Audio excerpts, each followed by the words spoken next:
بلغ العلا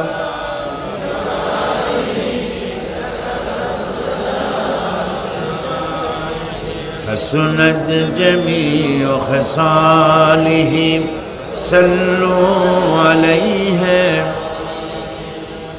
আজ থেকে ১৫০০ বছর আগে তিনি মানুষের সামনে এটি পেশ করলেন যে এই পৃথিবীর শেষ কথা নয়, আর একটা জায়গা আছে যেই জায়গায় এই পৃথিবীর সব কাজের হিসাব দিতে হবে, সেই জায়গাটায় আমাদের সকলকে উঠতে হবে। নবী করিম সাল্লাল্লাহু আলাইহি সাল্লাম মানুষকে পরকালের জ্ঞান দিয়েছিলেন, মানুষকে আখিরাতের জবাবদেহিতার কথা বলেছিলেন। জবাবদেহিতা শুধু গভর্নমেন্টের কাছে না, শুধু ঊর্ধ্বতন কর্মকর্তার কাছে না, ট্রান্সপারেন্সি, স্বচ্ছতা, জবাবদেহিতা শুধু ঊর্ধ্বতন কর্মচারী বা কর্মকর্তার কাছে নয়, সব থেকে বড় জবাবদেহিতা হবে কার কাছে? জোরে বলেন, কার কাছে? সে আল্লাহ পাকের কাছে জবাবদেহি করতে হবে প্রত্যেকটি কাজের, প্রত্যেকটি কথার। এই কথাগুলি কোরআনে কারিমে আল্লাহ পাক বিধৃত করেছেন। পরকালের উপরে আল্লাহ যত কথা বলেছেন, পরকালের উপরে ভিত্তি করে, আখিরাতের উপরে ভিত্তি করে আল্লাহ রাব্বুল আলামিন যত কথা বলেছেন, মওতের কথা, কবরের কথা, হাসরের কথা, সিরাতের কথা, মিজানের কথা, জাহান্নামের কথা, জান্নাতের কথা, বিচারের কথা, পরকাল কেন্দ্রিক যত কথা আল্লাহ পাক কোরআন শরীফে বলেছেন, সব কথাগুলি যদি এক জায়গায় করা যায়, গোটা কোরআন শরীফের 10 পারার সমান হয়ে যাবে। সম্ভবত কোরআনে কারিমের এমন কোন রুকু, এমন কোন পাতা নাই যেখানে আকারে ইঙ্গিতে পরকালের জবাবদেহিতা সম্পর্কে একেবারে কিছু বলা হয়নি। এই পরকাল কেন্দ্রিক কথাগুলির কারণেই সেই জামানার চোর, ডাকাত, ছিনতাইকারী, ধর্ষণকারী সব হেদায়েত হয়ে গিয়েছিল, আর মানুষগুলি পৃথিবীর সর্বশ্রেষ্ঠ সম্মানিত জাতিতে পরিণত হয়ে গেছিল। ঠিক কিনা বলেন? সত্য কিনা বলেন? সন্ত্রাস বন্ধ করতে হলে নৈতিকতার সৃষ্টি করতে হবে, আর নৈতিকতার সৃষ্টি কোরআন ছাড়া আর কিছুতেই করতে পারে না। আমার শিক্ষাঙ্গনে, কলেজ, বিশ্ববিদ্যালয়, হাই স্কুলগুলিতে যে ধরনের মানুষ আজ তৈরি হচ্ছে, আপনারা কি লক্ষ্য করেছেন কি মানুষ হচ্ছে? দেখুন নবীজি কি বলেছেন। আল্লাহর নবী বলেন, ইন্নাল্লাযী লাইসা ফি জাওফিহি শাইউম মিনাল কুরআনি কাল বাইতিল খারিব। যেই স্মৃতির ভিতরে, যেই দেহের ভিতরে কোরআন নাই, ওই দেহটা একটা বিরান বাড়ির মতো, একটা পোড়ো বাড়ির মতো। যেই বাড়িতে মানুষ থাকে না, এটাকে বিরান বাড়ি বলে। তো যেখানে মানুষ থাকে না, এটা একটা বাড়ি কিন্তু মানুষ নাই, এই বাড়িতে কি থাকে বলেন তো? বলেন। এই কথার জবাবে প্রায় লোকেরা বলে যে ভূত থাকে।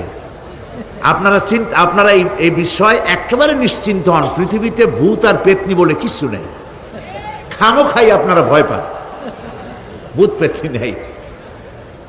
যে ঘরে মানুষ নাই সেখানে চামচিকা থাকে, সেখানে বিচ্ছু থাকে, সাপ থাকে, সেখানে এই ধরনের সরীসৃপ এগুলি থাকে। এখন যেখানে যেই দেহের মধ্যে কোরআন নাই, সেই দেহটা বিরান বাড়ির মতো। আমাদের শিক্ষাঙ্গনগুলিতে এক সময় এর মনোগ্রামগুলিতে লেখা ছিল, ইকরা বিস্মি রাব্বিকাল্লাযী খালাক, লেখা ছিল রব্বি জিদনি ইলমা, লেখা ছিল না? ছিল। 1972 সনে যারা ক্ষমতায় এলেন, তারা এসে আল্লাহর কোরআনের আয়াত দুটি তুলে ফেলে দিলেন। এটি কি মিথ্যে না সত্য? এখন কোরআনে কারিম এমনিতেই ওখানে পড়ানো হয় না, পরীক্ষায় পাশ করার জন্য 2-4টা আয়াত, 2-4টা হাদিস, আর তো কিছু নাই। একথা সত্য কিনা? মনোগ্রাম ছিল, কোরআনের আয়াত লেখা ছিল, এই কোরআনের আয়াত তুলে দেওয়া হলো। এখন কোরআন নাই। কোরআন নাই কি আছে? যেই দেহের ভিতরে কোরআন নাই, যে স্মৃতিতে কোরআন নাই, সেটা বিরান বাড়ির মতো। বিরান বাড়িতে বিচ্ছু থাকে, সাপ থাকে, কুইচা থাকে, সেখানে হিংস্র প্রাণী থাকে। যেখানে যে শিক্ষাঙ্গনগুলিতে কোরআন নাই, সেই শিক্ষাঙ্গনিতে ওই সব জিনিস থাকে যা বিরান বাড়িতে থাকে। কথা বুঝতে পেরেছেন? ফলে আমাদের শিক্ষাঙ্গনগুলি থেকে চাঁদাবাজ, মাস্তান, গুন্ডা, ধর্ষণকারী ইত্যাদি সাপ্লাই হচ্ছে, তবে সব না। একটা উল্লেখযোগ্য অংশ খারাপ হয়ে যাচ্ছে, এটা ঠিক কিনা বলেন? এই খারাপ যদি ভালো বানাতে চাই, নীতি নৈতিকতা ছাড়া, কোরআনের শিক্ষা ছাড়া, পরকালের জবাবদেহি তার চিন্তা ছাড়া আমরা আমাদের শিক্ষাঙ্গনকে বিডিআর দিয়া, পুলিশ দিয়া, আর্মি অপারেশন করে এই নীতি নৈতিকতার সৃষ্টি করা যাবে না। মানুষ ওজনে কম দেয়, খাদ্যে ভেজাল দেয়, জমিনের আইল ঠেলে, বউকে পর্দায় রাখে না, মিথ্যা কথা বলে, ওয়াদা খেলাপ করে, প্রতারণা করে, এই সব জিনিস আপনি বন্ধ করতে পারবেন না। ক্লিন হার্ট তো ভালো, এর থেকেও বড় কোনো অপারেশন যদি থাকে, সে অপারেশন করেও মানব গোষ্ঠীকে ভালো বানানো যাবে না। একটি জিনিসই মানুষকে ভালো করতে পারে, সেটা হলো আল্লাহর কাছে কিয়ামতের দিন জবাবদেহিতা। এই জবাবদেহিতার উপরে ভিত্তি করেই আমি আপনাদের সামনে কথা বলতে চাই, যদি আল্লাহ পাক আমাদেরকে তৌফিক দান করেন, আমরা বলি আমিন। কাফেরেরা তিনটি জিনিসের প্রথম জিনিসের সাথে তারা দ্বিমত খুব একটা করতে পারে নাই। তারাও জানতো যে আল্লাহ এক আছেন। তাদের যে দেবতাগুলি ছিল এ সম্পর্কে তাদের ধারণা ছিল যে দেবতাগুলিও ওই আল্লাহর তৈরি করা, তবে আল্লাহর কাজের এরা হলো অংশীদার।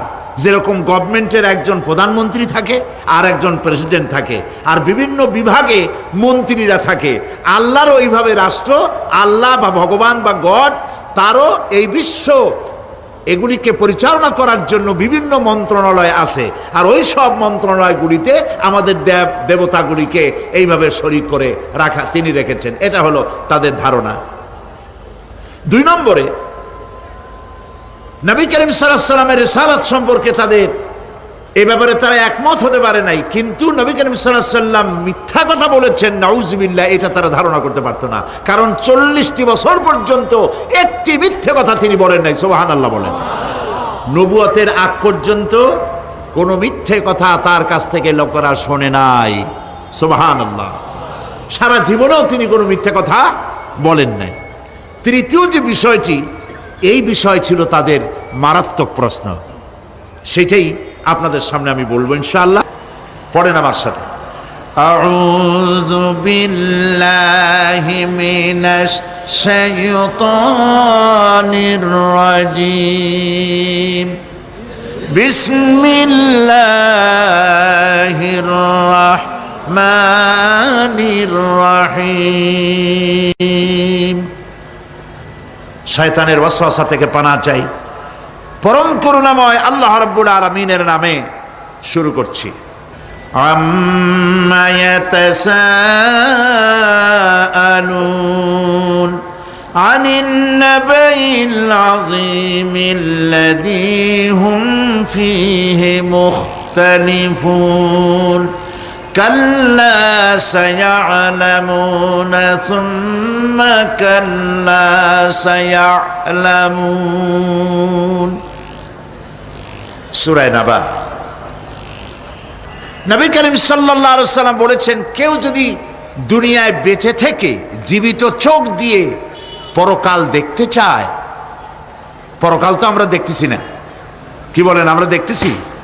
আমাদের কোন আত্মীয় স্বজন, মরা আত্মীয় স্বজন বেঁচে এসে ওই জগৎ সম্পর্কে আমাদেরকে কিছু বলতে পারতেছে? কেউ পারেনি। কাজেই সেই পরকালটা কেমন হবে, নবী করিম সাল্লাল্লাহু আলাইহি ওয়াসাল্লাম বলেছেন, কেউ যদি দেখতে চায়, তাহলে দুনিয়ায় বেঁচে থাকা অবস্থায় কেউ যদি পরকাল দেখতে চায়, তাহলে সে যেন সূরা নাবা, সূরা নাজিআত, সূরা তাকবীর, সূরা আল ইনফিতার সে যেন পড়ে, তাহলে কিয়ামত তার চোখের সামনে ভেসে উঠবে। সুবহানাল্লাহ। আল্লাহ পাক বলছেন, আম্মা ইয়াতাসাআলুন, তারা কি সব ব্যাপারে জিজ্ঞাসাবাদ করছে? আনিন নাবাইল আযীম, সেই মহা ব্যাপারটি, সেই মহা খবরের ব্যাপারেই কি তারা এসব প্রশ্ন করছে? আল্লাযী হুম ফীহি মুখতালিফুন, যে ব্যাপারে তারা নিজেরাই মতদ্বৈততায় ভুগছে এবং নিজেরাই ঠাট্টা বিদ্রুপ ইত্যাদি করে বেড়াচ্ছে। কাল্লা সায়া'লামুন, কখনো নয়, অবশ্যই তারা জানতে পারবে। সুম্মা কাল্লা সায়া'লামুন, পুনরায় বলছি, অবশ্যই তারা এই বিষয়টি জানতে পারবে। এ হলো আয়াত যদ্দূর পড়েছিলাম তার শাব্দিক তর্জমা। এরা আম্মা ইয়াতাসাআলুন আনিন নাবাইল আযীম, নাবাইল আযীম বলতে কিয়ামত এবং পরকালকে বোঝায়।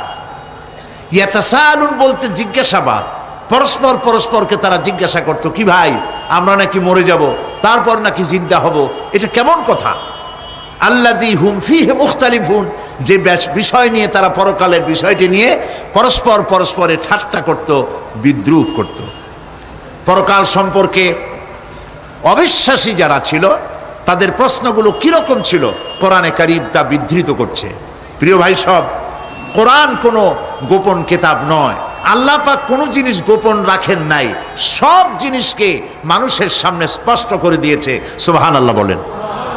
কিন্তু এখানে একটা দুঃখ আছে, সেটা হলো এই যে কোরআন শরীফ সম্পর্কে আমাদের মুসলমানদের একটি গ্রুপ, একটি দল, তারা বলে বেড়ান যে কোরআন তো আসলে আমরা বুঝবো না, আমরা হলাম পাবলিক, কোরআনের আমরা বুঝবো কি, এগুলি সব আলেম ওলামাদের কাম, আমরা বুঝবো না। আসেন আমাদের অন্যরা কি বলে, হুজুররা কি বলে দেখি, সেই সব বইপত্র পড়ি। প্রিয় ভাই সব, বুজুর্গরা মুরব্বীরা যে কথা বলেন সে কথা যে সঠিক তা বোঝার জন্যই তো কোরআন প্রয়োজন। কোরআনই যদি না বুঝলেন তাহলে তারা আপনাদেরকে বিভ্রান্ত করছে কিনা সেটা তো আপনি বুঝতে পারবেন না। কথা ঠিক কিনা বলেন? এখন কোরআন বোঝা যারা বলেন যে এটা কোরআন বোঝা সহজ নয়, কঠিন, আমার চিন্তায় এই লোকগুলি, এই বিশাল একটি গ্রুপ, একটি দল, শয়তানের বড় রকমের ওয়াসওয়াসার ভিতরে তারা নিমজ্জিত হয়ে গেছে। আল্লাহ মেহেরবানি করে এই ভাইদের দৃষ্টিকে খুলে দিন, যাতে তারা বুঝতে পারে যে কোরআন শুধু আলেম ওলামাদের জন্য নয়, কোরআন পৃথিবীর সমস্ত মানুষের জন্য। হুদাল্লিল আলিমিন তো আল্লাহ পাক বলেন নাই আলেমদের জন্য নাজিল করেছি, তা তো বলেন নাই, বলেছেন হুদাল্লিন নাস, সমস্ত মানুষের জন্য কোরআন দেওয়া হয়েছে। এখন কোরআন বোঝা কঠিন না সহজ? এই প্রশ্নের জবাবে আল্লাহ রাব্বুল আলামিন, আমরা প্রশ্ন করব, আমাদের প্রশ্ন করার অনেক আগে আল্লাহ রাব্বুল আলামিন সূরা কামারের ভিতরে একটি প্রশ্নের জবাব 4 বার দিয়েছেন। আল্লাহ পাক বলেছেন, ওয়া লাকাদ ইয়াসসারনাল কুরআনা লিযিকর ফাহাল মিন মুদ্দাকির। আল্লাহ পাক বলেন, আমি আল্লাহ অবশ্যই কোরআনকে মুখস্থ করার জন্য আর কোরআন বোঝার জন্য মানুষের কাছে আমি সহজ করে দিয়েছি। ফাহাল মিন মুদ্দাকির, আছে কে কেউ এর থেকে উপদেশ গ্রহণ করা? 4 বার আল্লাহ পাক বলেছেন সূরা কামারের ভিতরে, অবশ্যই কোরআন আমি বোঝার জন্য সহজ করে দিয়েছি। সুবহানাল্লাহ বলেন। আমরা বুঝতে চাই না, তাহলে বুঝবো কি করে? বুঝতে চাইলেই তো আমরা বুঝতে পারবো, চেষ্টা করলেই বুঝতে পারবো। কোরআনে কারীমের এই সূরাটির দিকে লক্ষ্য করেন, আল্লাহ পাক বলছেন কাফেরেরা এটা বিশ্বাস করতো না, বিশ্বাস না করে তারা কি সব প্রশ্ন উঠাইতো, সেই প্রশ্নগুলো আল্লাহ পাক তুলে ধরেছেন। আরেকটি জিনিস লক্ষ্য করুন, আল্লাহর চাইতে শক্তিধর পৃথিবীতে কেউ আছে? আকাশে কেউ আছে? কোথাও কেউ আছে? কেউ নাই। আল্লাহরে অস্বীকার করছে একদল লোক, বলতেছে মানি না। আল্লাহ পাক ফেরেশতা পাঠায় দিলেন, ওদের গর্দান পিটাই ভাঙিয়ে দাও, আমারে মানে না কে? এইরকম কি আল্লাহ করছে? না, করেন নাই। ওরা বলে পরকাল মানি না, আল্লাহরে মানি না। আল্লাহ পাক কোরআনে যুক্তি দিয়েছেন, আর নবী করিম সাল্লাল্লাহু আলাইহি সাল্লামকে বলেছেন, ইন্নামা আনতা মুযাক্কিরুন লাস্তা আলাইহিম বিমুসাইতির। হে নবী, উপদেশক করে আপনাকে পাঠাইছি, আপনাকে লাঠি চার্জ করার জন্য পাঠাই নাই। আপনি দারোগা নন, আপনি প্রচারক, মানুষকে উপদেশ দিন সুন্দর সুন্দর ভাষায়। উদউ ইলা সাবিলি রাব্বিকা বিল হিকমাতি ওয়াল মাউইজাতিল হাসানা, মিষ্টি মিষ্টি ভাবে, সুন্দরভাবে, সুকৌশলে মানুষকে ভালো ভালো কথাগুলি সুন্দর করে বুঝিয়ে দিন। সুবহানাল্লাহ বলেন। এখন এই কাফেররা বলছে পরকাল বুঝি না, এটা কেমনে হয়? আমরা অস্বীকার করি, মানি না। আল্লাহ পাক সাথে সাথে ফেরেশতা দিয়ে কারো ঘাড় মটকান নাই, কিন্তু পারতেন না? পারতেন না? আরে ভাই বলেন না কেন, পারতো কি না? অবশ্যই পারতেন, কিন্তু তা করেন নাই। প্রত্যেকটি কথা যুক্তি দিয়ে, হাজারো যুক্তি দিয়ে আল্লাহ পাক বুঝাইছেন। সুবহানাল্লাহ। কাফেরেরা প্রশ্ন করল, তারা বলতো আমাদের এই জীবন শেষ, মৃত্যুর পরে আমাদের আর নতুন করে ওঠা লাগবে না। ওরা বলতো ইন্না হাউলানি লা ইয়াকুলুনা ইন হিয়া ইল্লা মাউতাতুনাল উলা ওয়া মা নাহনু বিমুনশারিন। তারা বলতো এই জীবনটাই আমাদের শেষ, এইখানে আমরা মৃত্যু ছাড়া, আমাদের এই জীবন ছাড়া আর কিছুই নাই, আর আমাদেরকে পুনরুত্থিত করা হবে না। পরিষ্কার তারা বলতো যে আমাদেরকে পুনরুত্থিত করা হবে না। এরপরে তারা আরো বলতো মা নাদরি মাস-সাআতু ওয়ান নাযুন্নু ইল্লা যান্না ওয়া মা নাহনু বিমুস্তাইকিনিন। ওরা বলতো কিয়ামত কি জিনিস তা আমরা জানি না, আমরা বুঝি না, আমরা শুধু অনুমান করি মাত্র, আর আমাদের বিশ্বাস হলো আমাদেরকে কখনোই উঠানো হবে না, পুনরুত্থিত আমরা হব না। প্রিয় ভাই সব, এইভাবে তারা পরকালকে অস্বীকার করার কথাগুলি তারা বলতো। কাফেরেরা প্রশ্ন তুলতো আমরা আর আমাদের মৃত্যুর পরে আর আমাদেরকে জিন্দা করা হবে না। আখিরাতের জীবন সম্পর্কে কাফেরেরা আরো বলতো ওয়াকালু আইযা কুন্না ইযামান ওয়া রুফাতান আইন্না লামাবউসুনা খালকান জাদীদা।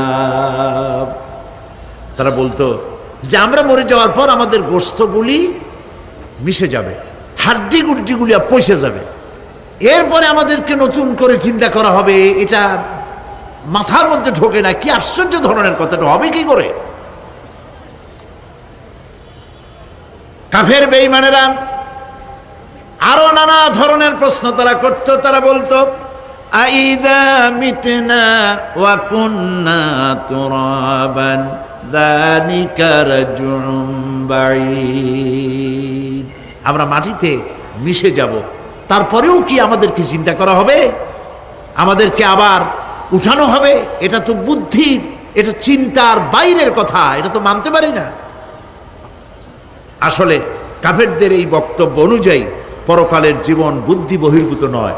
ওরা যে বলে যে এটা আমাদের বুদ্ধিতে কুলায় না, আসলে তারা বুদ্ধি খাটায় নাই। কাফের তো বুদ্ধি খাটায় নাই। যেমন আমাদের ইউনিভার্সিটিতে ঢাকা বিশ্ববিদ্যালয়ে একজন ছিল, হ্যাঁ আমি নাম নাই নিলাম, আপনারা তো বুঝে ভালাইছেন। সে কয় যে পরকাল বিশ্বাস করি না, বিয়ে টিয়া মানি না, মরা এটা হইতে পারে কিন্তু মরার পরে আরেকটা জীবন হবে, ওইখানে হিসাব হবে, বিচার হবে, এই সমস্ত মানি না। এর থেকে আমারে তোমরা, আমি মরার পর হ্যাঁ মানে গোসল করাইও না, কাফন পরাইও না, জানাজা মানাজা এগুলি আমি বিশ্বাস করি না। নাউযুবিল্লাহ। কত বড় কপাল পোড়া, কত বড় কপাল পোড়া! ও মরার পর তার এই চিন্তা সম্পর্কে যখন আমি জানতে পেরেছি, আমার ধারণা হয়েছে ওই লোকটার উপরে আমার খুব দুঃখ হয় না। যেরকম কত কাফের আসছে, কত নাস্তিক আসছে, বিদায় হয়ে গেছে, এগুলো কোনো ব্যাপার না দুনিয়ার ইতিহাসে। সব থেকে বড় ব্যাপার হলো এই লোকটি বাংলা বিভাগে বছরের পর বছর, যুগের পর যুগ শিক্ষকতা করেছে ঢাকা বিশ্ববিদ্যালয়ে। সে কত সোনার টুকরা ছেলেকে কয়লার খনি বানায় দিয়েছে। এই জন্য বিশ্ববিদ্যালয়ে যারা চাকরি করে সরকারের দেখা উচিত কাদেরকে চাকরি, সেখানে শিক্ষকতা করার জন্য কাদেরকে নিয়োগ করা হচ্ছে, তারা নামাজি কিনা, তারা পরিষ্কার কিনা, তারা জেনাকার কিনা, তারা মদ খায় কিনা, তারা শয়তানি করে কিনা, দেখে শুনে ভালো মানুষ দেওয়া উচিত। মরে গেল, তারপরে তাকে রাখা হলো ডায়াবেটিক সেন্টারের মারিচুয়ারি ডিপ ফ্রিজের মধ্যে। তিনি বলে গেলেন আমি মরার পর আমাকে মেডিকেল কলেজে পাঠায় দিও, তারা আমারে কাটা ছেঁড়া করিয়া তারপরে অপারেশন শিখবে। তো তার নসিহত অনুযায়ী তাই করা হলো, ওসিয়ত অনুযায়ী।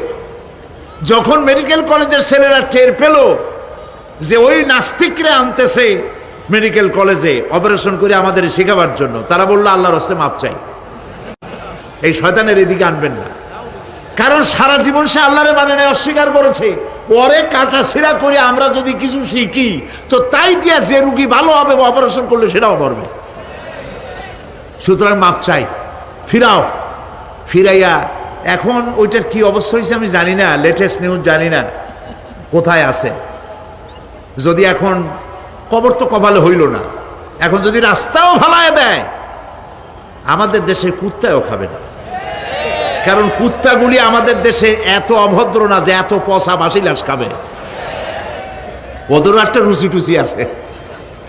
প্রিয় ভাই সব, এদের চিন্তা, এদের বুদ্ধি হলো, এদের বুদ্ধি সীমিত বুদ্ধি। আর আল্লাহ কোরআনে বুদ্ধির কথা বলেন নাই, আল্লাহ বলেছেন জ্ঞানের কথা। আর ওরা হলো বুদ্ধিজীবী। ওরা কি জীবী কন? বুদ্ধিজীবী। আচ্ছা, আপনারা একটা প্রশ্নের জবাব দেন তো, দুনিয়ার সব থেকে বড় বুদ্ধিজীবী কেডা? মাশাআল্লাহ, আপনাদের ওয়াজ না শুনাইলেও হবে, আপনারা তো জানি ফেলাইছেন সব। সব থেকে বড় বুদ্ধিজীবীর নাম হলো শয়তান। আর সব থেকে বড় জ্ঞানীর নাম হযরত আদম আলাইহিস সালাম। মানুষের মধ্যে সর্বপ্রথম আল্লাহকে জ্ঞান দান করেছিলেন। সুবহানাল্লাহ। আল্লাহ পাক কোরআনের মধ্যে কোথাও বলেন নাই যে আমি বুদ্ধি দিছি। আল্লাহ পাক বলেছেন ওয়া আল্লামা আদামাল আসমাআ কুল্লাহা, আমি আদমকে সমস্ত জিনিসের জ্ঞান দিয়েছি, নামগুলা শিখাইছি। সুবহানাল্লাহ। ওয়ালাকাদ আতাইনা লুকমানাল হিকমা, আমি লোকমানকে জ্ঞান দান করেছি। ওয়ালাকাদ আতাইনা দাউদা ওয়া সুলাইমানা ইলমা, আমি দাউদ আর সুলাইমানকে কি দিছি? বুদ্ধি দিছি। কি দিছি? জ্ঞান দান করেছি। ইব্রাহিম আলাইহিস সালাম বলেছেন, হে আমার আব্বা, হে আমার পিতা, আমার কাছে এমন জ্ঞান এসছে যে জ্ঞান আপনার কাছে নাই। ফাত্তাবিউনি আহদিকা সিরাতান সাবিয়্যা, আপনি আমার অনুসরণ করেন, আমি আপনাকে সোজা রাস্তায় উঠাই দেব। সুবহানাল্লাহ। আমার কাছে এমন ইলম আসছে। কোরআনে কারিমে আল্লাহ রাব্বুল আলামিন বুদ্ধি শেখো, আল্লাহর কাছে বুদ্ধি কামনা করো, এটা তিনি এক জায়গাও বলেন নাই। বলেছেন আমার কাছে দোয়া চাও, রব্বি জিদনি ইলমা। পড়েন সবাই, রব্বি জিদনি ইলমা। আবার বলেন, রব্বি জিদনি ইলমা। আয় আল্লাহ, তুমি আমার জ্ঞান বৃদ্ধি করে দাও। শয়তান ছিল বুদ্ধিজীবী, আদম আলাইহিস সালাম ছিলেন জ্ঞানী। শয়তান সুদ্দা। আল্লাহ পাক যখন সকলকে বললেন উসজুদু লিআদামা, সবাই মিলে আদমরে সেজদা দাও, ফাসাজাদু, সবাই মিলে সেজদা করলো, ইল্লা মিস্টার ইবলিস সেজদা করলো না। আবা ওয়াস্তাকবারা ওয়া কানা মিনাল কাফিরিন, কপাল পুড়লো, জম্মের পোড়া। এখন ও যে বুদ্ধিজীবী, দুনিয়ার বড় বুদ্ধিজীবী, দেখেন অবস্থা। আল্লাহ পাক জিজ্ঞেস করলেন, ইবলিস রে, আমার হুকুমটা তুই মানলি না কেন? কোন জিনিস তোরে বাধা দিল আমার হুকুম অমান্য করতে? মানলি না কেন? ও তখন, ও তো বুদ্ধিজীবী, বুদ্ধির আশ্রয় নিয়েছে। সে বলছে, আল্লাহ পাক, এটা মানি নাই একটা বৈজ্ঞানিক কারণেই, একটি দার্শনিক কারণেই মানতে পারি নাই। কারণ হচ্ছে খালাকতানি মিন নার ওয়া খালাকতাহু মিন তিন, তারে বানাইছো মাটি দিয়া, আমারে বানাইছো আগুন দিয়া, আনা খায়রুম মিনহু, আমি ওর থেকে অনেক ভালো। নাউযুবিল্লাহ। কত বড় কপাল পোড়া। আগুনের গতি হলো ঊর্ধ্বমুখী, মাটির গতি নিম্নমুখী। ঊর্ধ্বগতি সম্পন্ন একটা জিনিসকে নিম্নমুখী জিনিসের সামনে মাথা নত করতে বলা তোমার একটা অবৈজ্ঞানিক অদার্শনিক হুকুম হয়ে গেছে। নাউযুবিল্লাহি মিন যালিক। আল্লাহ পাক বললেন, ইন্নাকা রাজিম, মরদুদ, বিতাড়িত, সব আমল বরবাদ করে দিলাম। দেখেন, অপরাধ শয়তান করেছে, অপরাধ আদম আলাইহিস সালামও করেছে। একজন অপরাধ করে শয়তান হয়ে গেল, আর একজন অপরাধ করে আল্লাহর পয়গম্বর হয়ে গেলেন। সুবহানাল্লাহ বলবেন না? কেন? কারণ হলো শয়তান বুদ্ধিজীবী, বুদ্ধির আশ্রয় নিল। আদম আলাইহিস সালাম তিনি বুদ্ধির আশ্রয় নেন নাই, তিনি আকলের, তার জ্ঞানের কাছে তিনি আশ্রয় নিয়েছেন। অর্থাৎ তিনি চিন্তা করতেছিলেন যে আল্লাহ পাক আমাকে নিষেধ করলেন একটা গাছের কাছে যেতে, আমিও গেলাম, বউও গেল, যা নিষেধ করলেন সেটা করলাম। এখন যদি আল্লাহ আমারে প্রশ্ন করেন যে আমার হুকুম অমান্য করলা কেন, কি জবাব দেব? আদম আলাইহিস সালাম জবাব খুঁজে পাচ্ছিলেন না। কিন্তু আমি ওই আয়াত তেলাওয়াত করার পর সর্বপ্রথম সেই ছাত্র জীবনে আমি চিন্তা করলাম জবাবটা একটা দিতে উনি পারতেন। ছাত্র মানুষের মধ্যে তো নানান চিন্তা আসে, তো আমার চিন্তা আসলে উনি একটা জবাব তো দিতে পারতেন। আমাদের আবাল বাসার একটা জবাব তো দিতে পারতেন, এই যে আল্লাহ পাক সবই ঠিক আছে, অপরাধ আমি করেছি, ভুল আমি করেছি, কিন্তু আমার এটা জানতে ইচ্ছে হয় জান্নাতের সমস্ত নাজ নেয়ামত আমার জন্য তুমি জায়েজ করে দিলা, যে গাছটার কাছে যাওয়া যাবে না, ফল খাওয়া যাবে না, এরকম একটা গাছ জান্নাতের মধ্যে বানাইয়া আমারই বিপদে ভালাইলা কেন? এরকম একটা জবাব তিনি দিতে পারতেন, কিন্তু তিনি দেন নাই, কারণ তিনি বুঝতে পেরেছেন মহাশক্তিধর আকাশ আর জমিনের মালিক আল্লাহ রাব্বুল আলামিনের সামনে আর্গুমেন্ট চলে না, তার সামনে আর্গুমেন্ট চলে না, সারেন্ডার চলে, আত্মসমর্পণ করা চলে। হযরত আদম আলাইহিস সালাম কোন আর্গুমেন্টের কাছে গেলেন না, কেঁদে কেঁদে অস্থির হয়ে যাচ্ছেন। আল্লাহ রাব্বুল আলামিন যখন প্রশ্ন করবেন, আদম রে আমার হুকুম ভাঙলি কেন, অমান্য করলি কেন, কি জবাব দেব? আর ঠিক সেই মুহূর্তেই রব্বুল আলামিন প্রশ্ন করলেন, আদম রে আমার হুকুম অমান্য করলে কেন? হযরত আদম আলাইহিস সালাম কোনো বুদ্ধির আশ্রয় না নিয়া তার জ্ঞান তাকে বলে দিল, আল্লাহ তাকে কালেমা শিখাই দিলেন।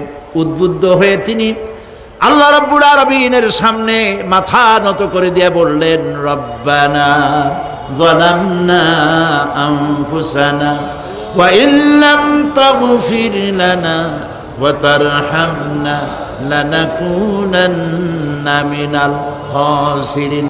রব্বানা যালামনা, হে আল্লাহ আমি আমার নফসের পরে, যালামনা আনফুসানা আমি আমার নফসের পরে জুলম করেছি, অত্যাচার করেছি, ওয়া ইল্লাম তাগফির লানা তুমি যদি আমাকে ক্ষমা না করো। জ্ঞান কত দেখেন, শুধু ক্ষমা চান নাই, বলেছেন তুমি যদি আমাকে ক্ষমা না করো, ওয়া তারহামনা আর যদি দয়া না করো, লানাকুনান্না মিনাল খাসিরিন আমি ক্ষতিগ্রস্ত হয়ে যাব। কতটা জ্ঞানের অধিকারী তিনি! তিনি এটা বললেন না যে শুধু মাফ করে দাও, শুধু মাফ করলে হবে না, মাফও করা লাগবে, আর আগে যেমন দয়া করতে আসলেও করা লাগবে। সুবহানাল্লাহ। আল্লাহ পাক রাজি হয়ে গেলেন, রাজি হন নাই?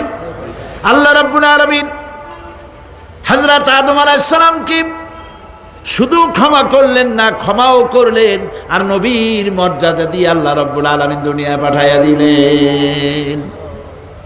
সুতরাং বুদ্ধি দিয়ে কাফেররা বুদ্ধির আশ্রয় গ্রহণ করে সর্বনাশ করেছে, যে পরকাল হইতে পারে না, মরে যাব আবার উঠবো, আবার এই শরীর কেমনে তৈরি হবে, এইটা তাদের বুদ্ধিতে কুলায় নাই। কিন্তু বুদ্ধি দিয়া চিন্তা করলে বোঝা যাইতো যে হ্যাঁ পরকাল একটা হইতে পারে। আর একটা কথা বলি, সেটা হলো এই, বহুত মানুষ আছে পরকাল বিশ্বাস করে না, আছে না? এমন আছে। এখন আমরা বিশ্বাস করি পরকাল, আমরা কারা কারা বিশ্বাস করি হাত উঁচু করে দেখান তো। আলহামদুলিল্লাহ বলি, বলেন আলহামদুলিল্লাহ। এখন যারা বিশ্বাস করে না তাদেরকে জানাতে চাই, আমরা যারা পরকালে বিশ্বাস করি, তাহলে পরকাল যদি না হয়, কিয়ামত যদি না হয়, বিচার আচার যদি কিছু না হয়, আমরাও বেঁচে গেলাম, আপনারাও বেঁচে গেলেন। কিন্তু সত্য সত্যই যদি পরকাল একটা হয়, বিচার যদি হয়, আমরা বেঁচে যাব, ফেসে যাবা তোমরা। প্রিয় ভাই সব, আল্লাহ রাব্বুল আলামিন সুন্দর করে বুঝাচ্ছেন, দেখো পরকাল কেন হবে, এটা বুদ্ধি দিয়ে চিন্তা করো, জ্ঞান দিয়ে চিন্তা করো। সারা বছর ব্যবসা করার পর হিসাব নিকাশের একটা দিন আসে, আসে না? বলেন আসে কিনা? হিসাব নিকাশের একটা দিন আসে সারা বছর ব্যবসা করার পর, সারা বছর লেখাপড়া করার পর, তারপরে কি বলে পরীক্ষা দেওয়ার একটা দিন আসে, আসে না? তো সারা জীবন আপনি এখানে কাজবাজ করবেন, এখানে আপনি ভালো করলেন মন্দ করলেন, এর কোনো জবাব হবে না, বিচার হবে না। এটা পাগলে চিন্তা করতে পারে, আর পাগলেরা চিন্তা করে বলেই তারা বলে, পাগলেরই এটা কথা, মাটির পুতুল যেমনে নাচায় তেমনে নাচি, পুতুলের কি দোষ? মরিয়া দেখেন, এই গান যারা বিশ্বাস করেন, মরিয়া দেখেন অবস্থাটা কি হয়। ফেরেশতারা আসা ধোপায় যেমন কাপড় আশ্রায়, ওই রকম ঠ্যাং ধরিয়া কবরের মধ্যে আশ্রাবে, আর বলবে যেমনে আশ্রায় তেমনে আশ্রাই, ফেরেশতার কি দোষ? কাজে এই পৃথিবী শেষ কথা নয়, মৃত্যু অবধারিত, মরা লাগবে না। এবার দেখেন আল্লাহ কি বলেন, আল্লাযী খালাকাল মাউতা ওয়াল হায়াতা লিয়াবলুয়াকুম আইয়ুকুম আহসানু আমালা। আল্লাহ পাক বলছেন, আমি মৃত্যু আর জীবন সৃষ্টি করেছি। কেন করেছি? লক্ষ্য করুন, লিয়াবলুয়াকুম, যাতে করে আমি তোমাদেরকে পরীক্ষা করে নিতে পারি। কি ব্যাপারে? আইয়ুকুম আহসানু আমালা, আমলের দিক থেকে, নেক কাজের মধ্য থেকে, ভালো কাজ এবং খারাপ কাজের মধ্য থেকে, আইয়ুকুম আহসানু আমালা, থেকে তোমাদের মধ্যে কে উত্তম, কে ভালো মানুষ, এইটার পরীক্ষা নেওয়ার জন্য আমি মৃত্যু আর জন্মের সৃষ্টি করেছি। প্রিয় ভাই সব খুব লক্ষ্য করুন, জন্ম আর মৃত্যু, জন্ম হলে মৃত্যু হবেই, না হবে না? এই যে একটা ডিউরেশন, একটি সময়, এই সময়টা হলো পরীক্ষার সময়। আমরা যারা পড়াশোনা করেছি, আপনারা পড়াশোনা করেছেন নিশ্চয়ই, কলেজে অথবা হাই স্কুল অথবা মাদ্রাসায় প্রতি বছর একটা করে পরীক্ষা আসে না? পরীক্ষা, এই পরীক্ষার ডিউরেশন কত সময়? 3 ঘন্টা। কয় ঘন্টা বলে? 3 ঘন্টা। এই 3 ঘন্টা পরীক্ষা দিতে গিয়ে আপনারা কি কোনো ছাত্রকে দেখেছেন যে প্রশ্নপত্র সামনে নিয়ে গল্প করতেছে, প্রশ্নপত্র সামনে নিয়ে তাস খেলে, জুয়া খেলে, আর একদিকে তাকায় থাকে? প্রতিটি মুহূর্ত সে কাজে লাগাচ্ছে, প্রতি মুহূর্ত কাজে লাগাচ্ছে। 3 ঘন্টা পুরা হওয়ার 2 ঘন্টার মধ্যে পরীক্ষা তার শেষ হয়ে গেছে, কিন্তু সে চলে যাচ্ছে না, বাকি আরো 1 ঘন্টা আধা ঘন্টা রিভাইজ করতেছে। সে যা যা পরীক্ষা দিয়েছিল প্রশ্ন অনুযায়ী জবাবগুলি ঠিক হয়েছে কিনা সে মিলাই দেখে। কারণ কি? কারণ হলো এই পরীক্ষা যদি ফেল করি, বাপ মায়ের কষ্ট করা পয়সাগুলি বিফলে চলে যাবে, আমি চাকরি পাবো না, আমার জীবনটা 1 বছরের জন্য নষ্ট হয়ে যাবে। এই জন্য সে এত খাটাখাটনি করে পরীক্ষায় ভালো ফল করার জন্য সে পরীক্ষা দেয়, এবং পরীক্ষার রেজাল্ট এই পৃথিবীতেই হয়। ঠিক কিনা বলেন? খাতা দেখতে যতদিন লাগে তারপরে পরীক্ষা হয়। খুব লক্ষ্য করুন, আমাদেরও একটা পরীক্ষা চলতেছে এই পৃথিবীতে, সকলে। ওইটা শিক্ষাঙ্গনের পরীক্ষা, এটা জীবনের পরীক্ষা। এই যে ওর পরীক্ষার ডিউরেশন, সময়কাল 3 ঘন্টা, আর আমাদের পরীক্ষার, সমস্ত মানুষের পরীক্ষার সময়কাল হলো জন্ম থেকে শুরু করে মৃত্যু পর্যন্ত। এর মধ্যে বালেগ হওয়া পর্যন্ত সময়টা কনসিডারেবল, ক্ষমার যোগ্য। 15 বছর 12 বছর বালেগ হইতে যে কয় বছর লাগছে, এইটা যা করছেন যা বলছেন সব মাপ। কিন্তু বালেগ হওয়ার পরের থেকে নিয়ে মৃত্যু পর্যন্ত যা যা করবেন সমস্ত কাজের হিসাব আল্লাহর কাছে দিতে হবে। একটা প্রশ্ন করি আপনাদের কাছে, রাগ করবেন না তো? বলবেন যে কথা বলতে তো আপনি আসছেন, আমাদের দিয়ে খাটান কেন, এরকম চিন্তা করবেন না তো? প্রশ্নটা হচ্ছে, বলেন তো দেখি, পৃথিবীর মধ্যে সব চাইতে মূল্যবান জিনিস, দামি জিনিস কোনটা? হ্যাঁ, ইখতিলাফ হয়ে গিয়েছে, ইখতিলাফ হয়েছে। কেউ বলেছে যৌবন, কেউ বলেছে কোরআন, কেউ বলেছে ইসলাম। আর যারা বেশি বুদ্ধি রাখে তারা খামোশ, তারা কথা বলে নাই। কোনটা কইয়া কোন জ্বালা চুপ করে থাকাই ভালো। সব থেকে মূল্যবান জিনিসের নাম সময়। সব থেকে মূল্যবান জিনিসের নাম কি? এবার বলেন, এই পৃথিবীর মানুষ সব থেকে অপচয় করে কোন জিনিসে? সময়। সময়ের অপচয় আমরা যা করি। বাড়িতে আজকে রাত্রে ক্যালকুলেটর, কম্পিউটার, ক্যালকুলেটর না থাকে যদি কাগজ কলম হাতে নেন। জীবনের 15 বছর বাদ দেন, এখন আপনার বয়স এখন যা, এই বয়সে প্রতিদিন ওই যৌবন প্রাপ্তির পর থেকে নিয়ে এই পর্যন্ত প্রতিদিন টেলিভিশনের সামনে নাটক দেখার জন্য, সিনেমা দেখার জন্য, ন্যাশনাল জিওগ্রাফি দেখার জন্য, ডিসকভারি দেখার জন্য, স্পোর্টস দেখার জন্য প্রতিদিন কয় ঘন্টা টিভির সামনে আপনি বসেন। এরপরে আপনি এগুলিকে সপ্তাহে কয় ঘন্টা হয়, মাসে কয় ঘন্টা হয়, বছরে কয় ঘন্টা হয়। বয়স এখন আপনার 50 বছর, 15 বছর বাদ দেন, 35 বছর। হিসাব করেন কয় বছর আপনি টেলিভিশনের সামনে বসা ছিলেন। আমার কথা কি মাথায় ঢুকছে? কয় বছর টেলিভিশন আর সিনেমা হলে বসা ছিলেন? চায়ের দোকানে গল্প করতে গিয়ে, আড্ডা মারতে গিয়ে কতটা সময় নষ্ট করেছেন?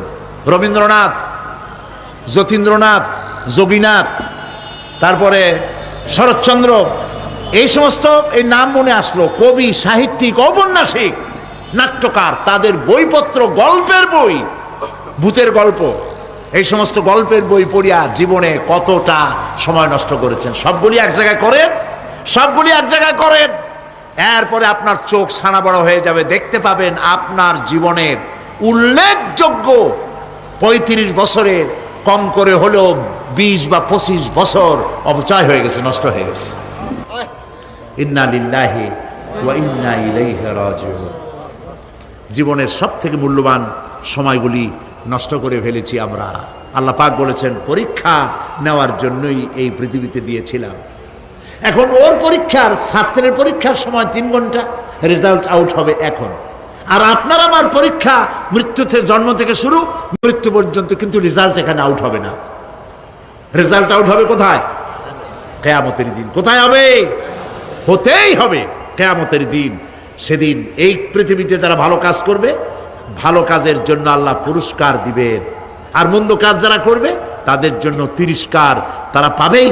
এই জন্য বিচার, কিয়ামত হওয়া, বিচার হওয়া, এটা বিবেকের দাবি, এটা জ্ঞানের দাবি। যারা বুদ্ধিজীবী দাবি করে, কপাল পোড়া, এরা এটা বোঝে না, এদের মাথার মধ্যে এটা ঢোকে না। ঠিক কিনা বলে? প্রিয় ভাই সব, কিয়ামত হবে এবং কিয়ামতে আল্লাহর দরবারে আমাদের সকলকে উঠতে হবে, এতে কোনো সন্দেহের অবকাশ নেই। এবার দেখেন আল্লাহ পাক এবার যুক্তি দিয়ে বুঝাচ্ছেন। সুবহানাল্লাহ বলেন। তোমরা যারা বলো যে মরে যাব, পচে যাব, মাটির সাথে মিশে যাব, আবার জিন্দা হব কেমনে? আল্লাহ বলে, কেমনে জিন্দা হবা বুঝাই। সুবহানাল্লাহ বলেন। আল্লাহ রাব্বুল আলামিন বলেন, আল্লাহুল্লাযী আরসালার রিয়াহা ফাতুসিরু সাহাবা ফাসুকনাহু ইলা বালাদিন মাইয়িতিন ফাআহইয়ানা বিহিল আরদা বা'দা মাউতিহা কাযালিকান নুশুর। আল্লাহ পাক বলেন, লক্ষ্য করে দেখো, সমুদ্রের লবণাক্ত পানিগুলি বাষ্পীয় আকারে মেঘমালায় পরিণত করে দেই, আর বাতাসকে হুকুম করি মেঘটাকে টেনে নিয়ে যাও অমুক জায়গায়। আল্লাহ যেখানে বৃষ্টি দিতে চান, বাতাস মেঘকে ঠেলে নিয়ে সেখানে নিয়ে আসে। বৃষ্টির পানিগুলি পড়ল। আল্লাহ পাক বলেন, আকাশের সেই বৃষ্টির পানি দিয়া মরা জমিনকে আমি জিন্দা করে দিলাম। ফাআহইয়ানা বিহিল আরদা বা'দা মাউতিহা। এই মৃত্যু জমিনকে আমি জিন্দা করলাম, সেখানে তুমি বীজ বপন করলে, সেই বীজগুলি, বীজের মাথা ফাটাইয়া চারাগুলি কে বাড়ি করে দিল? মাটির আস্তরণ, মাটির আস্তরণের মধ্যে কদুর বিচি, লাউর বিচি। আপনারা কদু কন না লাউ বলেন? যেটাই হোক, বুঝলেই হইল, কদু অথবা লাউ একই কথা। অথবা যে কোনো শাক সবজি, উদ্ভিদ, এর চারা, এর বীজ মাটিতে দেওয়া হলো। মাটিটা ফেটে চারা, যে পাতা দুটো বেরিয়ে আসলো, এই পাতা কি শক্ত না নরম? তাহলে মাটিটা ফাটাইয়া পাতা দুটো বাইর করে দিল কে? সুবহানাল্লাহ বলে। রব্বুল আলামিন দৃষ্টান্ত দিয়ে বুঝাচ্ছেন, আলাম ইয়াকুন নুতফাতাম মিন মানিয়্যিন ইউমনা সুম্মা কানা আলাকাতান ফাখালাকা ফাসাওয়া ফাজআলা মিনহু যাওজাইনি যাকারা ওয়াল উনসা। আল্লাহ পাক বলেন, মানুষকে নিকৃষ্টতম মাতৃগর্ভে নিক্ষিপ্ত এক ফোঁটা পানি ছিল না, আমি তার থেকে আকার আকৃতি দিয়ে সুগঠিত করে মানুষের আকার দান করেছি, আর মায়ের পেটের ভিতরে আমি নারী আর পুরুষ বানাইছি, কন্যা সন্তান এবং পুত্র সন্তান বানাইছি। সুবহানাল্লাহ কর। এখন মানুষে কয় যে আমরাও পারি। এই যে ক্লোনিং সিস্টেম একটা শুরু হয়েছে, শুনছেন আপনারা? কথা না কইলে বুঝি কি? ক্লোনিং পদ্ধতি।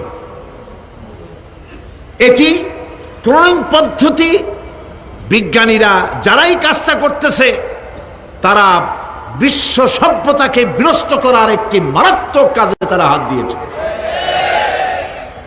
ক্লোনিং পদ্ধতিতে যে যা কিছু তৈরি হয়, এর আগে ভেড়ার বাচ্চা হয়েছে, ছাগলের বাচ্চা বানাইছে, সেগুলি তার মায়ের মতোই হয়েছে অথবা পিতার মতো হয়েছে।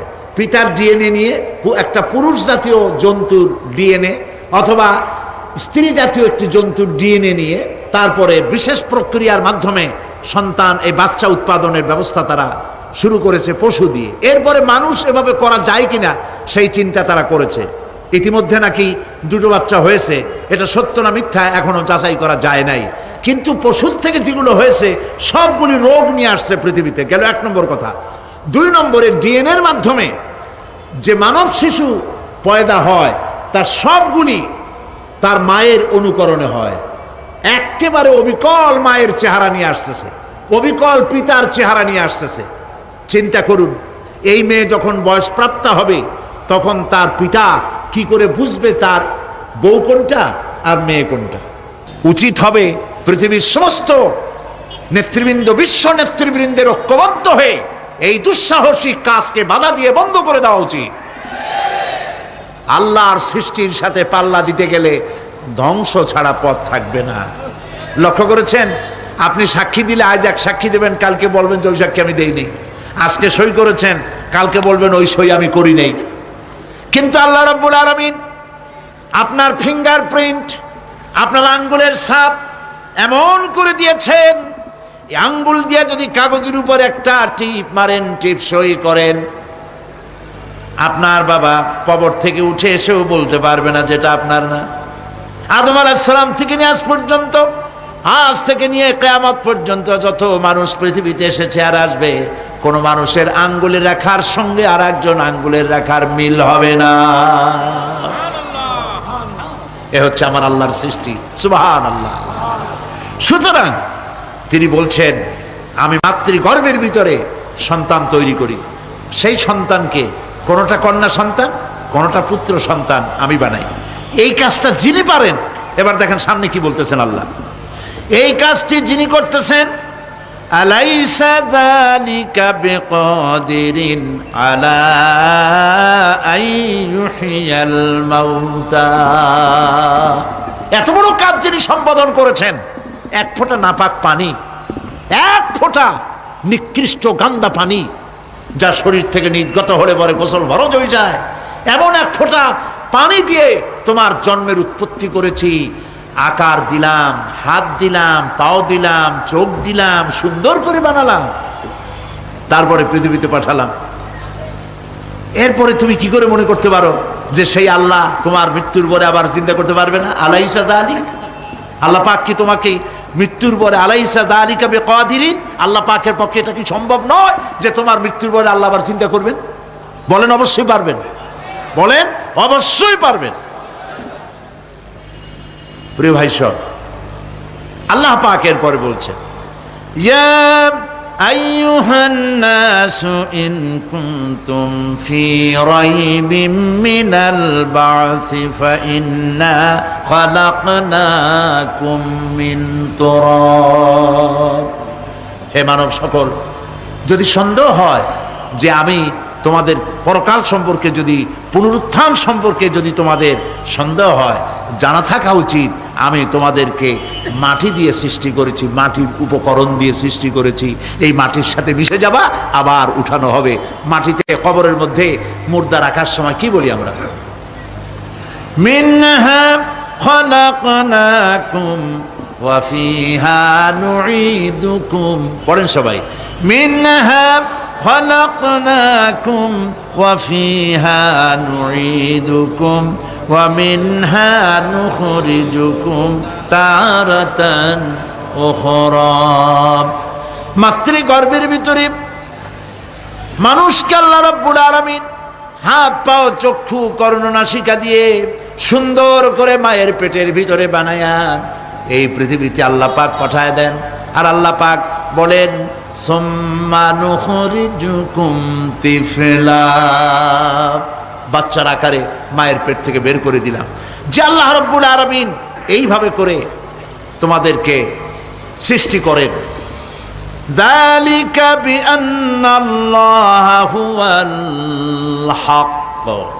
জেনে রাখো, এসব কিছু এই জন্যই ঘটে যেহেতু আল্লাহ রাব্বুল আলামিন আল্লাহ তাআলা মহা সত্য, তিনি যা বলেন তাও সত্য, তার কথার মধ্যে কোনো রকমের বৈপরীত্য নাই। ব্যারোমিটার যন্ত্র আছে, যে যন্ত্রের মাধ্যমে আবহাওয়া মাপা হয়, বৃষ্টি হবে কি হবে না, ঝড় হবে কি হবে না, জলোচ্ছ্বাস হবে কি হবে না, এগুলি ব্যারোমিটার যন্ত্র দিয়া, আবহাওয়া মাপা যন্ত্র দিয়ে তারা মাপে। কিন্তু আপনারা কি কখনো শুনেছেন যে রেডিও টেলিভিশনে বলা হয়েছে সন্দ্বীপ, কুতুবদিয়া, হাতিয়া, সেন্ট মার্টিন এবং বাঁশখালী, আর কি কোন দু একটার নাম, কক্সবাজার, পতেঙ্গা ইত্যাদির উপর দিয়ে 280 মাইল স্পিডে ঝোড়ো হাওয়া প্রবাহিত হবে। আগামীকাল 30 ফিট উঁচু হয়ে জলোচ্ছ্বাস হবে, এরকম কথা বলে কেউ? কি বলে? হইতে পারে, হইতে পারে, বজ্রসহ বৃষ্টিপাত হতে পারে। এবার কোরআন শরীফ দেখুন তো, কোরআন শরীফে কোথাও আছে পরকাল হইলেও হইতে পারে, কবর আযাব এটাও হয়তো হইতে পারে, জান্নাত আর জাহান্নাম থাকতেও পারে, এরকম কথা আছে? সব কথা ডাইরেক্ট, কোন কথার ভিতরে কোন রকমের বৈপরীত্য নাই।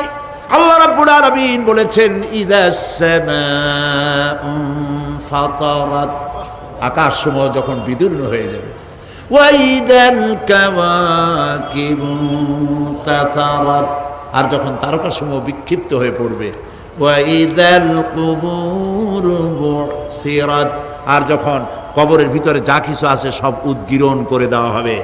সমস্ত কথাগুলি ডাইরেক্ট। যালিকা বিআন্নাল্লাহা হুয়াল হক, যেহেতু আল্লাহ মহা সত্য। ওয়া মান আসদাকু মিনাল্লাহি কিলা, আর আল্লাহর চাইতে সত্যবাদী আর কে আছে? বলেন আছে কেউ? সে আল্লাহ রাব্বুল আলামিন বলেন, এত কিছু কাজ এত সুন্দর ব্যবস্থাপনা করে যিনি করেন, ওয়া আন্নাহু ইউহিল মাউতা ওয়া আন্নাহু আলা কুল্লি শাইইন কাদির, সে আল্লাহ রাব্বুল আলামিন তোমাদেরকে তোমাদের মৃত্যুর পরে আবার জিন্দা করবেন, এতে সন্দেহ করার কোনো কারণ নাই। وأن الساعة آتية لا ريب فيها وأن الله يبعث من في القبور, আল্লাহ পাক বলছেন অবশ্যই কিয়ামত আসবে, তাকে কেউ বিন্দুমাত্র এতে কোনো সন্দেহ নাই। আর وأن الله يبعث من في القبور, আর আল্লাহ পাক অবশ্যই কবরে যা কিছু আছে সব বের করে নিয়ে আসবেন।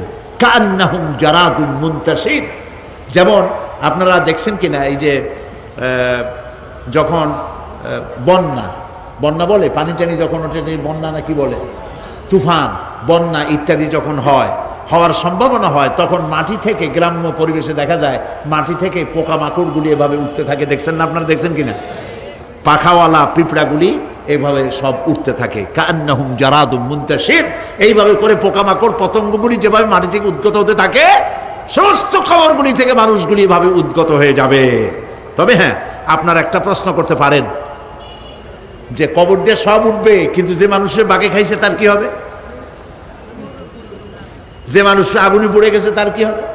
যে নদীর মধ্যে ডুবে গেছে তার কি হবে? যে কুমিরের পেটে চলে গেছে তার কি হবে? এরকম একটা প্রশ্ন আপনারা করতে পারেন। কবর কাকে বলে সেটা আমাদের জানতে হবে। কবর শুধু মাটির গর্তটাকেই কবর বলা হয় না, এটি আলমে বারজাখ, এটি পর্দা, এটা জবনিকা। মৃত্যুর পরের জীবনটাই হলো আলমে আখিরাত পর্যন্ত যাইতে যে জীবনটা লাগে, যে একটি সময় আছে, এই সময়টার নামটাই হলো কবর। সেটা গর্তের মধ্যে হইতে পারে, মাটির মধ্যে, সেটা বাঘের পেটে হতে পারে, সেটা কুমিরের পেটে হতে পারে, সেটা পানিতে পচে যেতে পারে, এটা কোনো বিষয় না।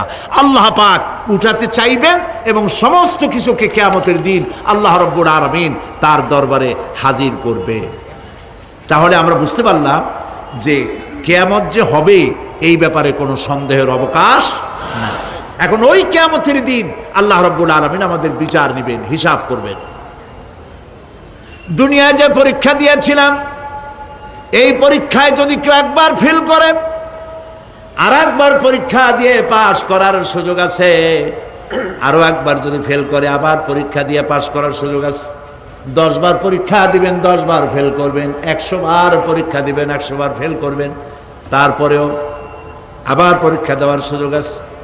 কিন্তু কিয়ামতের ময়দানে যদি কোনো মানুষ তার জীবনের পরীক্ষায় যদি ফেল করে, দ্বিতীয়বার পরীক্ষা দিয়া পাশ করার আর কোনো সুযোগ নাই। এই পৃথিবীতে জজ কোর্টে কেউ হেরে গেল, হাইকোর্টে আপিল করার সুযোগ আছে। হাইকোর্টে যদি হেরে যায়, সুপ্রিম কোর্টে কেস করে জেতার সুযোগ আছে, আপিল করার সুযোগ আছে। সুপ্রিম কোর্টেও হেরে গেল, প্রেসিডেন্টের কাছে জীবন ভিক্ষা চাওয়া যাইতে পারে।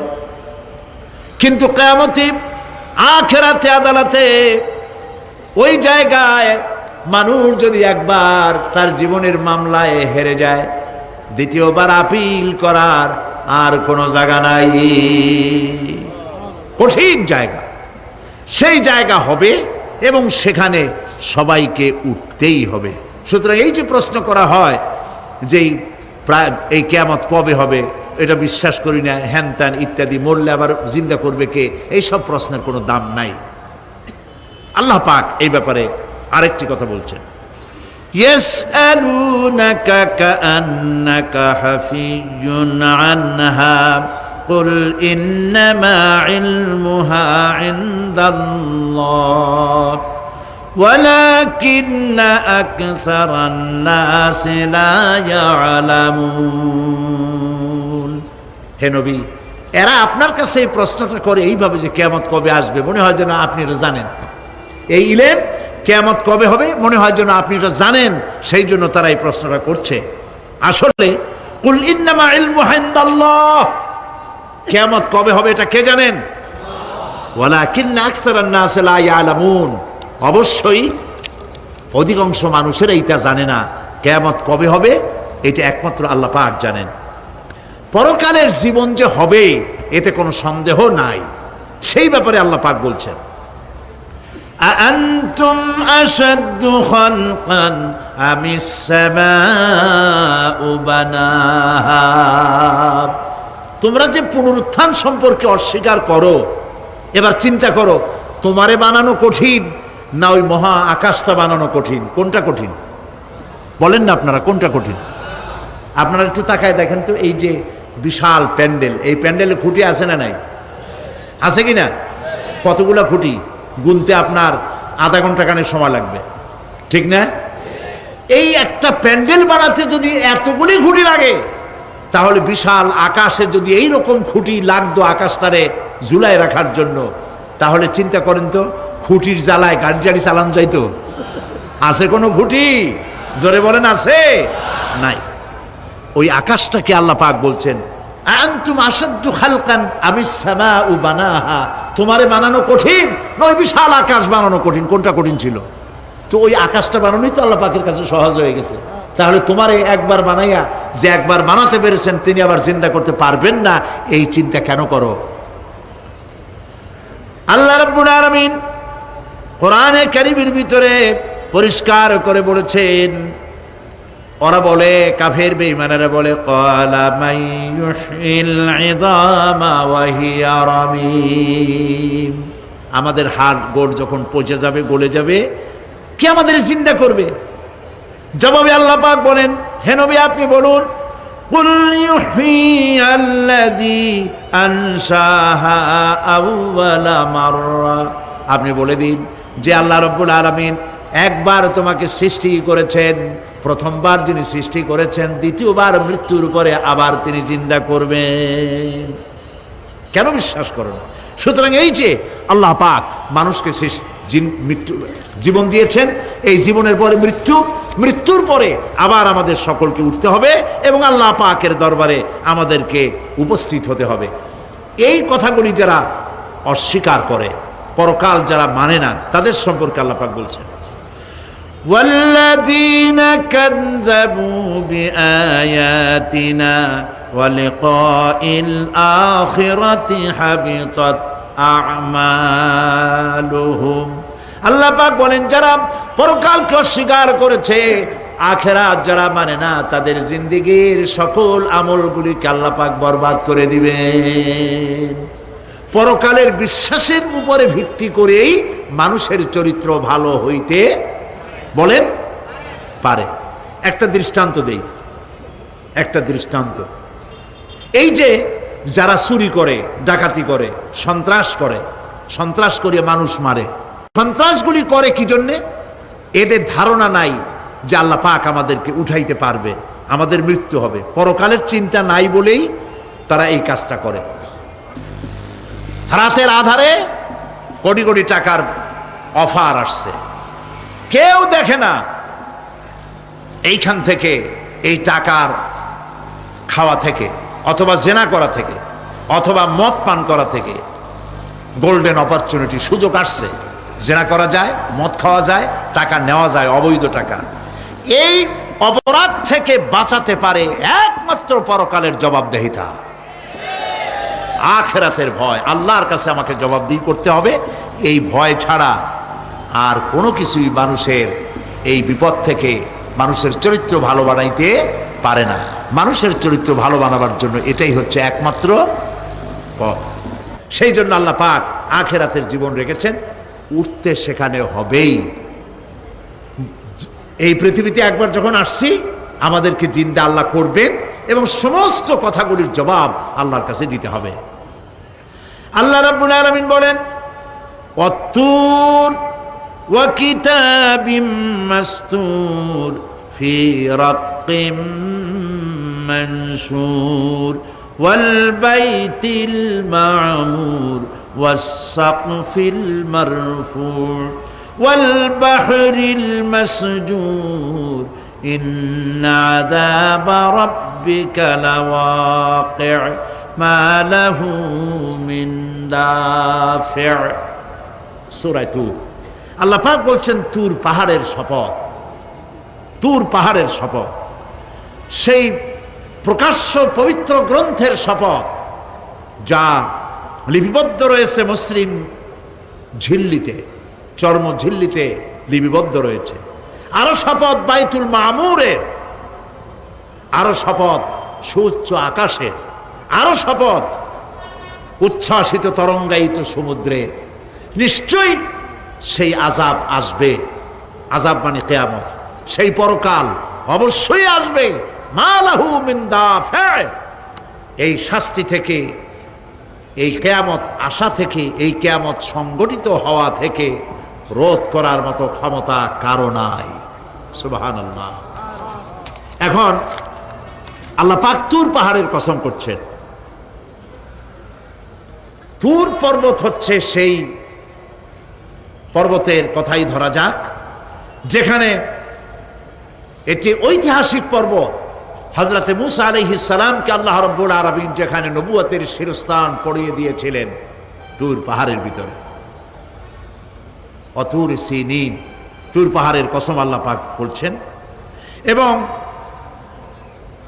খোদায়ের আল্লাহ রাব্বুল আলামিনের সঙ্গে বিরোধিতা করার কারণে ফেরাউনকে এই তুর পাহাড়ের কাছেই লোহিত সাগরের মধ্যে, দরিয়ায় নীলের মধ্যে আল্লাহ পাক ডুবিয়ে মেরেছিলেন এবং নির্যাতিত বনি ইসরাইলকে শাস্তি দেওয়ার চূড়ান্ত সিদ্ধান্ত এই তুর পাহাড়েই আল্লাহ পাক দিয়েছিলেন।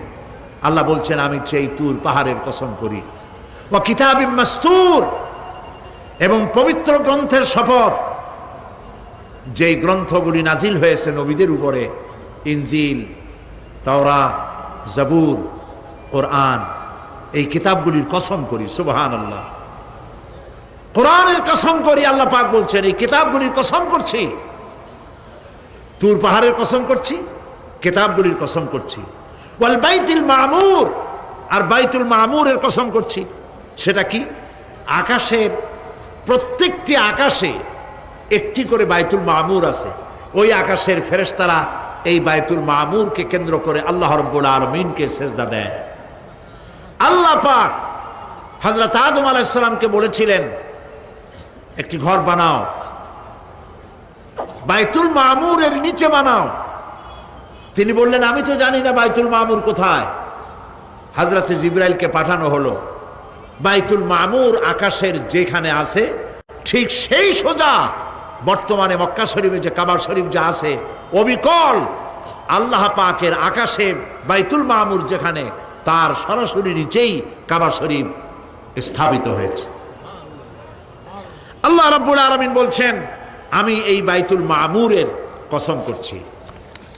এরপরে আল্লাহ পাক বলছেন যে ফেরেশতারা যে বাইতুল মামুরকে তাওয়াফ করে এবং আল্লাহ পাকের ইবাদত করে সেই বাইতুল মামুরের কসম, ওয়াস-সাকফিল মারফু, সুউচ্চ আকাশের কসম। এই আকাশ আল্লাহ পাক সৃষ্টি করেছেন বেগাইরে আমাদিন, কোন রকমের কোন খুঁটি ছাড়াই। সুবহানাল্লাহ বলি আমরা। এই বিশাল আকাশ সম্পর্কে ওই যে বুদ্ধিজীবী যারা, কোরআনের জ্ঞান যাদের কাছে নাই, তারা বলে যে আকাশ বলতে কিছু নাই, ওইটা একটা নীলা নীলা বহু দূর, সেই জন্য নীলা নীলা দেখা যায়। এই পৃথিবী সম্পর্কেও তাদের ধারণা এই পৃথিবীও কিছু না, এটা হলো ওই যে কি বলে সূর্যের কাছের থেকে একটা উজ্জ্বল জ্যোতিষ্ক খুব ফোর্সে যাচ্ছিল, এই ফোর্স সহ্য করতে না পেরে সূর্যের একটি অংশ মহাশূন্যের উপরে ছিটকে পড়ল, ঘুরতে ঘুরতে পৃথিবীর আকার ধারণ করেছে। এই হলো ওদের ধারণা।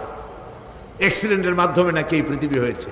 মূল কথা হলো এইভাবে করে যদি কোনো একটা গ্রহ উজ্জ্বল জ্যোতিষ্ক যাওয়ার কারণে পৃথিবী হয়ে থাকে, তাহলে এখন তো পৃথিবীতে মানুষ ধরতেছে না, মানুষ তো অনেক বেশি বেড়ে গেছে, তাহলে আর একটা জ্যোতিষ্ক দয়া করে সূর্যের পাশ দিয়ে যাইয়া আর একটা খণ্ড ফালাই দিয়া আর একটা পৃথিবী বানায় না কেন?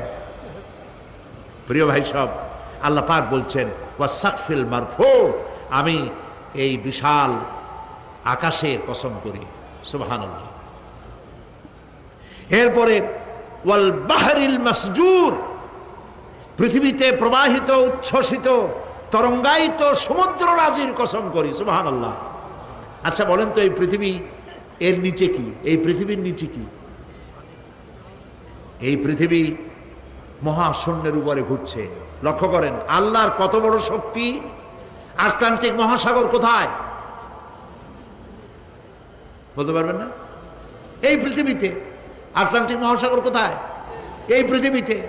আটলান্টিক মহাসাগর, প্রশান্ত মহাসাগর, ভূমধ্য সাগর, যত সাগর আর মহাসাগর সব এই পৃথিবীতে।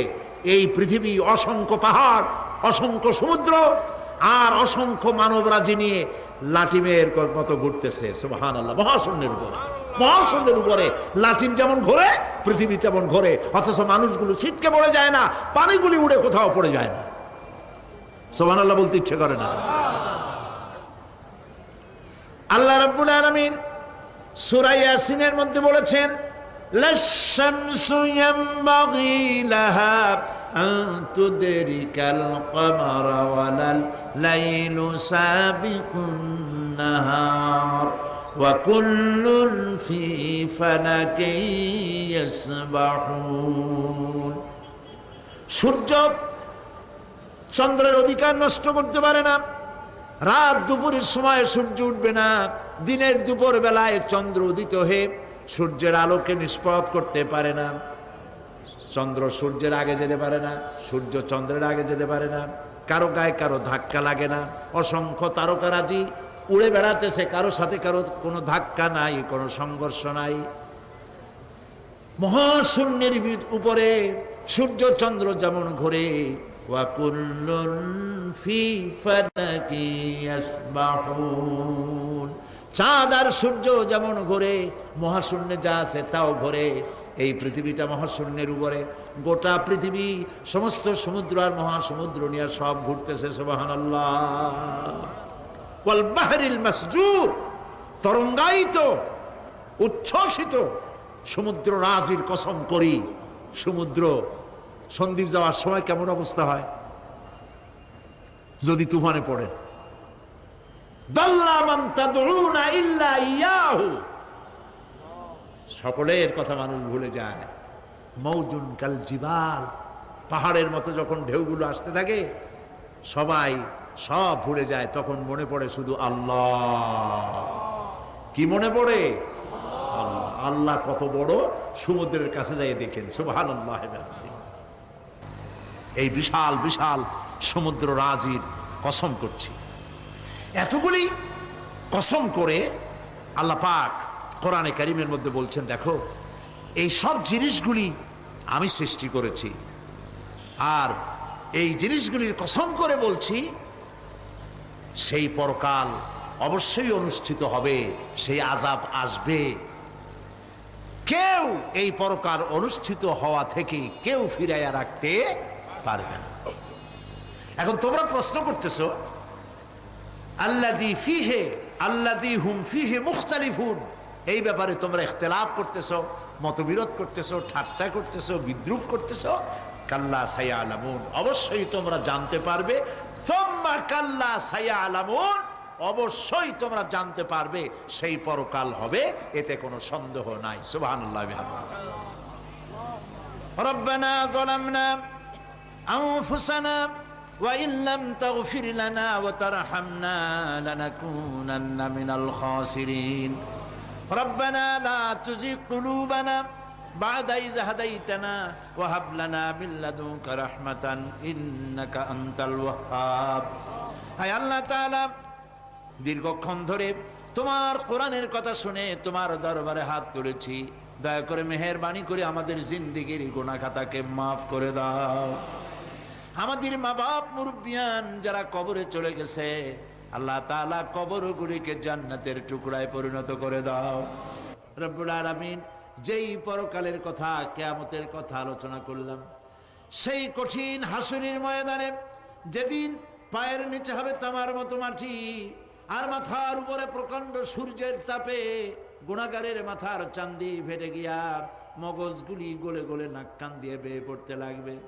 জিহ্বাটা পানির পিপাসায় কুকুরের মতো ঝুলে নাভিস্থল পর্যন্ত পড়ে যাবে। ময়দানে সাড়া পড়বে পানি পানি বলে। আল্লাহ তাআলা ওই দিনে তোমার হাবিবের হাতের কাউসারের পেয়ালা আমাদের নসিব করে দিও।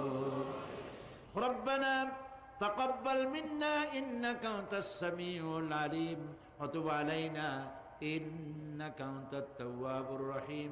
সুবহান রাব্বিকা রাব্বিল ইজ্জাতি আম্মা ইয়াসিফুন ওয়া সালামুন আলাল মুরসালিন ওয়ালহামদুলিল্লাহি রাব্বিল আলামিন। ওয়া জাআল আখিরা কালামিনা ইনদাল মাউত লা ইলাহা ইল্লাল্লাহু মুহাম্মাদুর রাসূলুল্লাহ। আসসালামু আলাইকুম।